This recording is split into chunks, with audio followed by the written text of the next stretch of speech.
అన్నీ అనుకున్నట్లే జరుగుతాయి. నేను కళ్యాణంలో ఉంటాను. నువ్వు అత్తయ్య పూజ మొదలైన 1 గంట తర్వాత రండి. అలాగే శామ్. ముందే వస్తే రిస్క్. కళ్యాణం మొదలయ్యాక వస్తే ఎవరి హడావిల్లో వాళ్ళుంటారు.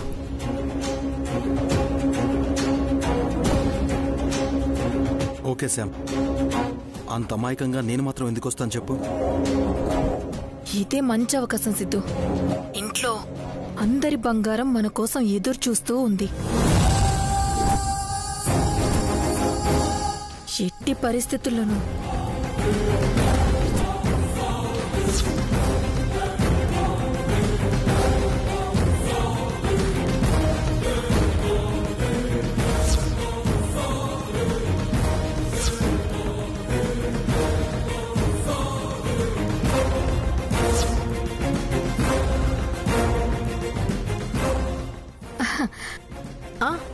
బాగున్నాను తాతయ్య.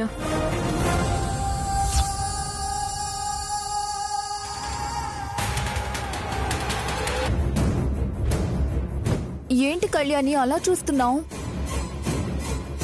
పాపం సంపద చాలా రోజులైందని వాళ్ళ తాతయ్యతోనే మాట్లాడుతుంది. మీ ఆరోగ్యం ఎలా ఉంది తాతయ్య? మీ తాతయ్యనా? అయ్యో, నేను మాట్లాడి చాలా రోజులైంది. ఏది ఒకసారి లైవ్.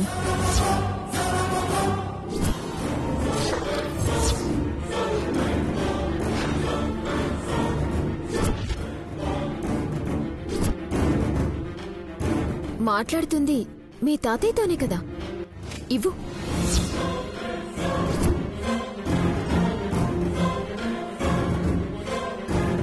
ఏంటి ఆలోచిస్తున్నావు? మీ తాతయ్యే కదా, ఇవ్వు.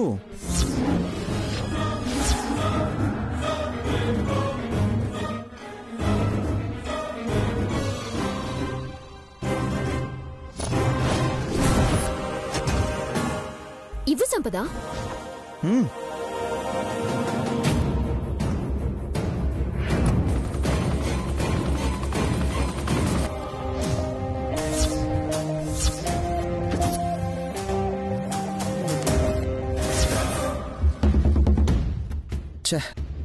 స్విచ్ ఆఫ్ అయింది.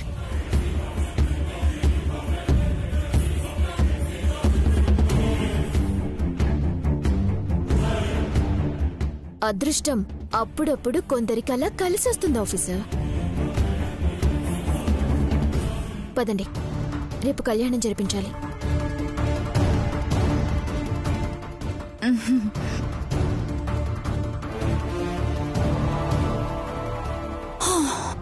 అమ్మయ్యా, ఆ దేవుడే కాపాడాడు. సమయానికి ఫోన్ స్విచ్ ఆఫ్ అయింది కాబట్టి సరిపోయింది. లేదంటే ఫోన్లో మాట్లాడుతుంది తమ్ముడితో అని తెలిస్తే ఆ శౌర్య నిన్నే కాదు, ఫోన్ ఇచ్చినందుకు నన్ను కూడా తీసుకెళ్లి ఆ జైల్లో కూర్చోబెట్టేవాడు. ఈ భయాలు ఇవన్నీ ఈ రోజు వరకే. రేపు కథ అంతా మనకి అనుకూలంగా మారిపోతుంది. టెన్షన్ పడకు పిన్ని.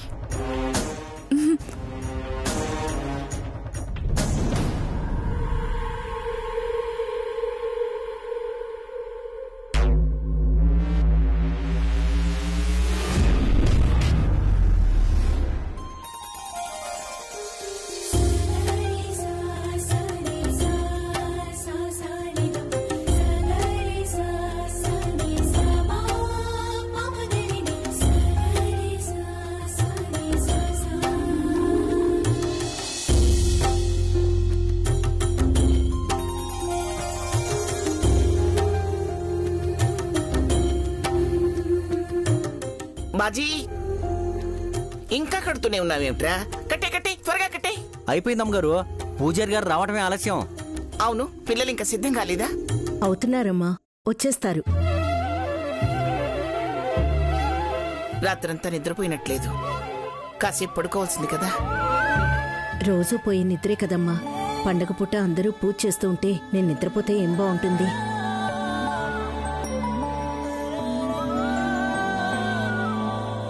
అందరూ వచ్చారు, ఈయన కనిపించట్లేదు. ఇక్కడే ఉన్నాను శివ. మంగళ స్నానానికి ఏర్పాట్లు పూర్తయ్యాయో లేదో చూడాలి కదా. అయ్యా నమస్కారం. నమస్కారం అమ్మా నమస్కారం. నమస్కారం పంతులు గారు. ఏమిటి పంతులు గారు, పూజ జరిపించాల్సిన మీరే ఆలస్యంగా వస్తే ఎట్లా? అందరిళ్లలో పూజలు జరిపించి నా ఇంట్లో కూడా పండగ పూట పూజ చేయాలి కదమ్మా, అందుకే కాస్తంత ఆలస్యం అయింది. సరే సరే, త్వరగా కానివ్వండి. అలాగేనయ్యా. దమయంతి, ఏది నీ కోర్టు ఇచ్చిన కోడలు ఇంకా రెడీ అవ్వలేదా? అది నాకేనా కోళ్ళు? మీకు కూడా కోళ్లే. సరే సరే, పండగ పూటైనా కాస్త ప్రశాంతంగా ఉండు. నేనుండాలన్నా మీరుంచరుగా.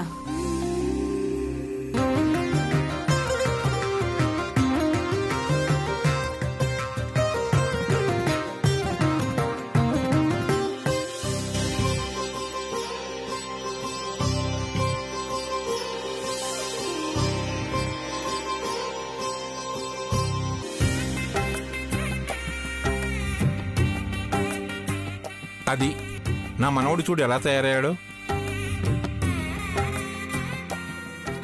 ఇక్కడ నా మనవరాల్ని చూడండి ఎంత ముచ్చటగా ఉందో.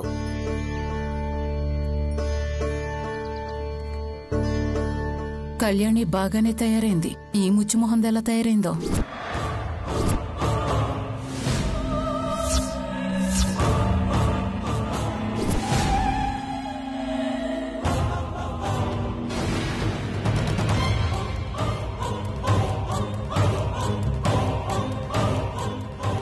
అమ్మా అనుపమా, రాత్రంతా కష్టపడి బట్టలు నేసావు, మరి శౌర్యకి కళ్యాణికి ఇవ్వకపోయావా? పూజలో పెట్టకుండా ఎలా ఇస్తుందండి?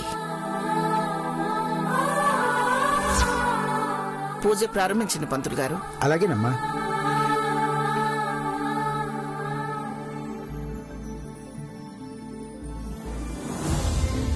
అమ్మా, ముందుగా సీతారాముల వారికి పూజలో కూర్చునే దంపతులు మంగళస్నానం చేయించాలి. అన్నీ సిద్ధంగానే ఉన్నాయి పూజారి గారు. అలాగే పంతులు గారు. పూజలో మా శౌర్య, అలాగే కళ్యాణ్, తోడుగా మా సంపద కూర్చుంటారు.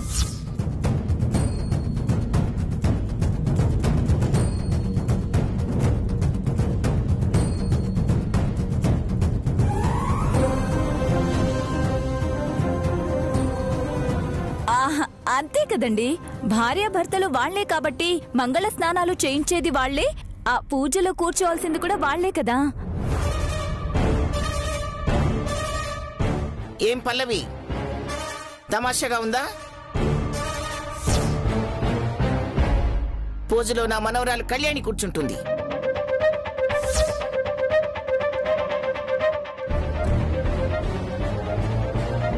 పుట్టింటికి చేరిన కళ్యాణి నా కొడుకుతో ఎలా కూర్చుంటుందమ్మా? ఇది సీతారాముల కళ్యాణం. నా మనవడి పక్కన సీత లాంటి నా మనవరాలు కూర్చుంటుంది గాని సోర్పడక కాదు. నేను మీకు శూర్పణఖలా కనిపిస్తున్నానా?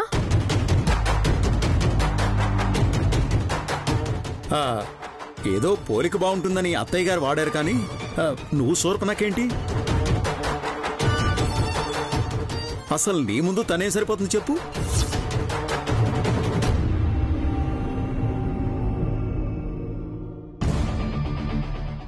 మీరు ఆపుతారా? పూజలో శౌర్య పక్కన నాకు నచ్చని కోడలే అయినా సంపదే కూర్చోవాలి.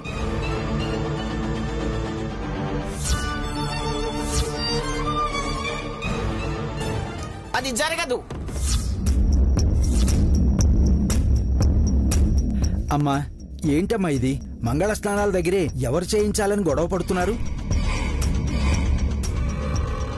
ఆయనకి మొదటి భార్యని నేను కాబట్టి పూజ చెయ్యాలన్నా ఆయన పక్కన కూర్చోవాలన్నా నాకే హక్కు ఉంది.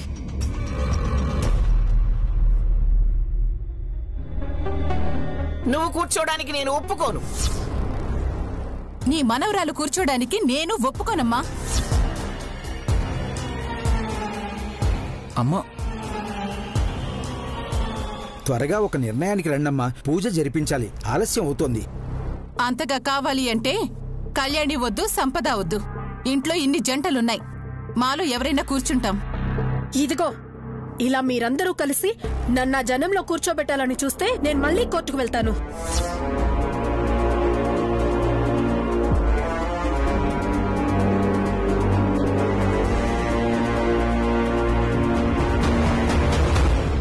మాత్రం దానికి కోర్టుకు వెళ్ళాలా? నువ్వు కోర్టుకెడతావో కొండెక్కి దూకుతావో నాకు అనవసరం.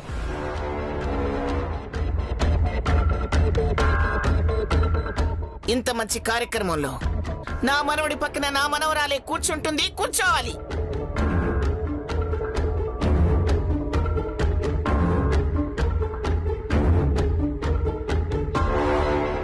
అవును, కళ్యాణి కూర్చోవాలి.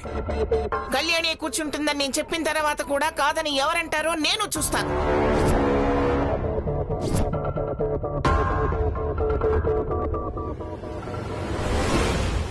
మనసా వాచ కర్మణ భర్త అడుగులో అడుగై నడిచిన ఆ సీతమ్మ తల్లిని లోకాభిరాముడైన ఆ రామచంద్రుని తాకే అర్హత నీకు లేదు.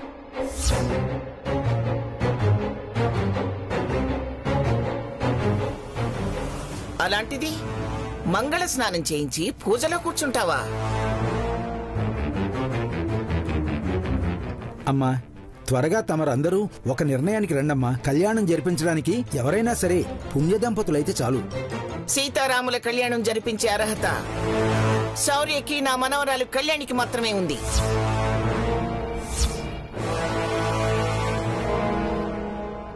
అందుకే పూజలో వాళ్ళిద్దరే కూర్చుంటారు.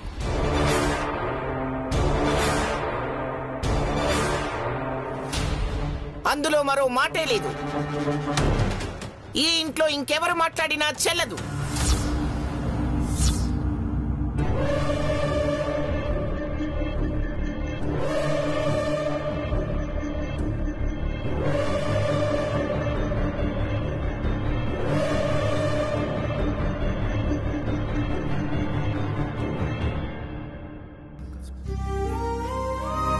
కళ్యాణి, శౌర్య, మీ ఇద్దరూ వెళ్లి మంగళ స్నానాలు జరిపించండి. వెళ్ళండి.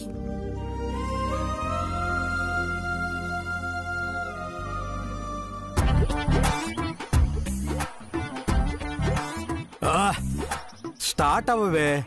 నీకేం తక్కువ చేశానే? మంచినీళ్ళు తాగుతున్నట్టు తాగుతున్నా పెట్రోల్ పోయిస్తున్నాను.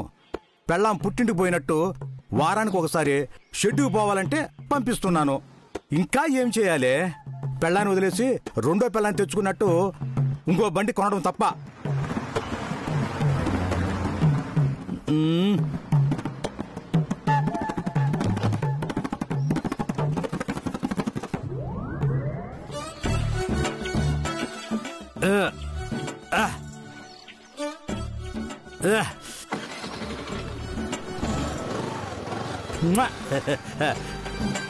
నాకు తెలిసే, నా ఒంట్లో అవయవాలు అమ్ముకునేంత వరకు నన్ను వదలు.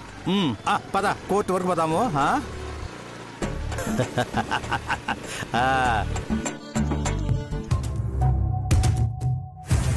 ఆగి సావద్దు, చాలా పని ఉంది. అర్థమైందా?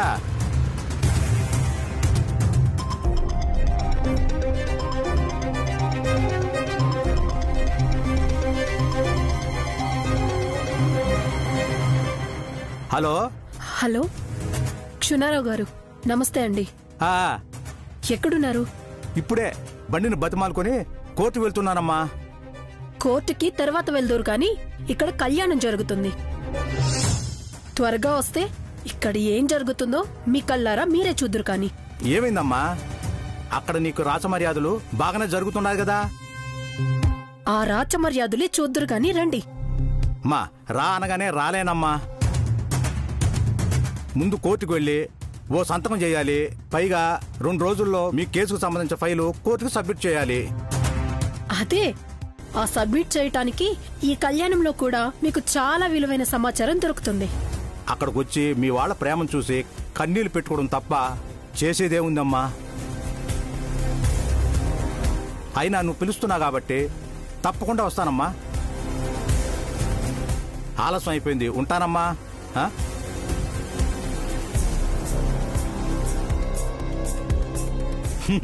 పదవే పంచి కళ్యాణి.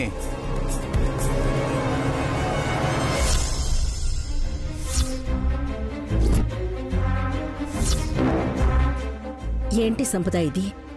నువ్వే ఉద్దేశంతో వచ్చావో నాకు తెలుసు. కానీ ఇవాళ జరిగేది సీతారాముల కళ్యాణం. దేవుడి పూజలో కూడా శౌర్యను ఎలా ఇబ్బంది పెట్టాలా అని ఆలోచిస్తున్నావే. నీకిదేమైనా బావుందా? నీ రాయబారం నీ కూతురు కోసమేనని నాకు తెలుసు. నేనొచ్చింది పెళ్లిళ్ళు పేరెంటాలు చేయడానికి కాదు. అది దేవుడిదే. అయినా సరే నేను శౌర్య పక్కన పీటల మీద పూజలో కూర్చోవాలి అన్నది నా పట్టుదల కాదు. నీ కూతురు మాత్రం కూర్చోకూడదు. అదే నాకు కావాల్సింది. అందుకే ఇక్కడ మీ కూతురుకు అనుకూలంగా మీరు చేయాలనుకుంటున్న పూజని నాకు అనుకూలంగా మార్చుకోవాలని క్షున్నారావుకి కాల్ చేశాను. అతనొచ్చి చూసేసరికి భార్యని నన్ను పక్కన పడేసి ఆ కళ్యాణిని పూజలో కూర్చోబెట్టడం చూడగానే నాకిక్కడ జరుగుతున్న అన్యాయం ఆయనకు అర్థమవుతుంది. నీ తప్పులు నీకు తెలుసు. అయినా ఇంకా తప్పులు చేయాలని చూస్తున్నావే, నువ్వు బాగుపడతావా? నేను బాగుపడకపోయినా పర్వాలేదు, నీ కూతురు మాత్రం బాగుపడకూడదు. క్షున్నారావు వస్తాడని అర్థమైంది కాబట్టి శౌర్యని కళ్యాణిని కూర్చోబెట్టి ఈ కళ్యాణం ఎలా జరిపిస్తారో నేను చూస్తాను.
కళ్యాణ్, నేను పూలు తీసుకొస్తాను.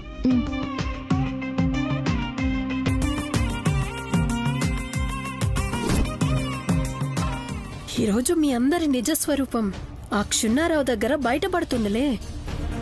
ఏం చూస్తున్నావు? దక్కాల్సింది ఎప్పటికైనా దక్కుతుంది, దక్కనిది ఎప్పటికీ దక్కదు. ఏంటి సవతక్కయ్య పాత సినిమా డైలాగులు చెప్తున్నావు? నాకు దక్కాల్సింది ఆల్రెడీ దక్కిందిగా. అందుకే నేను ఆఫీసర్ పక్కన కూర్చొని కళ్యాణం జరిపించబోతున్నాను. అవునా? అలాగే జరిపించు. అసలేం జరుగుతుందో కాసేపట్లో అర్థమవుతుంది. మీ అంతటా మీరే ఆ క్షున్నారావుకి దొరకబోతున్నారు.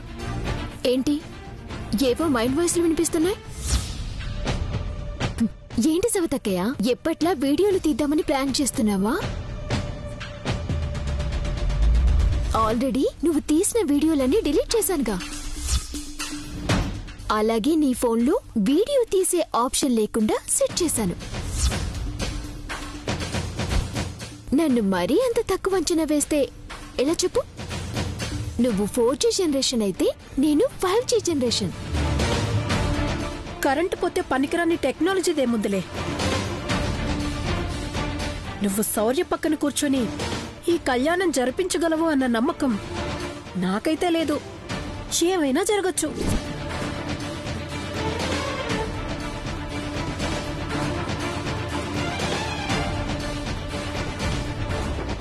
ఏంటి ఏదో ప్లాన్ చేసినట్టు అంత కాన్ఫిడెంట్ గా మాట్లాడుతుంది? ఏం ప్లాన్ చేసుంటుంది? కళ్యాణి, ఆ సంపద తెలివిగా మనందర్నీ ఇరికించాలని చూస్తోంది. ఏం చేసిందమ్మా?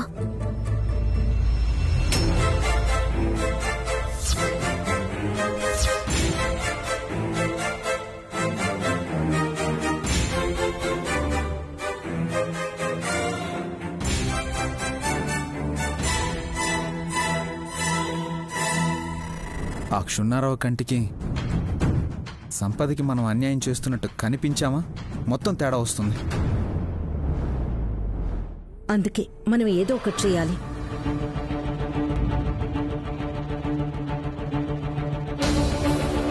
అమ్మా, ఐడియా.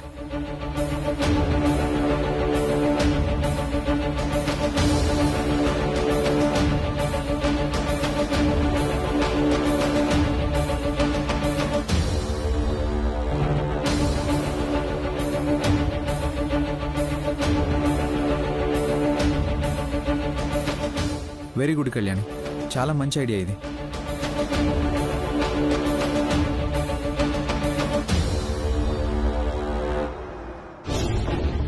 పల్లవి, కావలసినవన్నీ త్వరగా సిద్ధం చెయ్యి. అలాగే అత్తయ్య. అందరూ ఎవరికి వాళ్ళు బిజీగా ఉన్నారు కాబట్టి నగలు కొట్టేయడానికి సిద్ధుని రమ్మని చెప్దాం.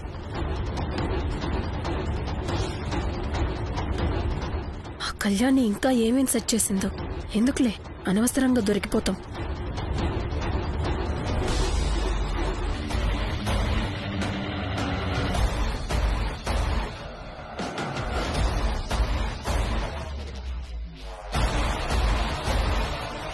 ఏంటి పిన్ని, బిజీగా ఉన్నట్టున్నావు?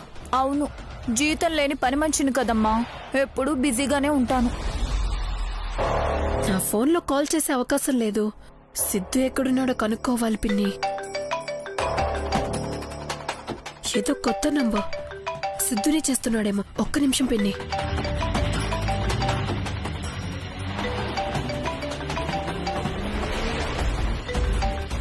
హలో హలో, సంపద గారేనా మేడం? అవునండి, మీరెవరు? నేను డైరెక్టర్ శంకర్ గారి అసిస్టెంట్ మేడం. ఏ శంకర్? ఎంత మాట అన్నారు మేడం? ఏ శంకరా? జెంటిల్మెన్, భారతీయుడు, రోబో, శివాజీ, ఆ డైరెక్టర్ శంకర్ గారు.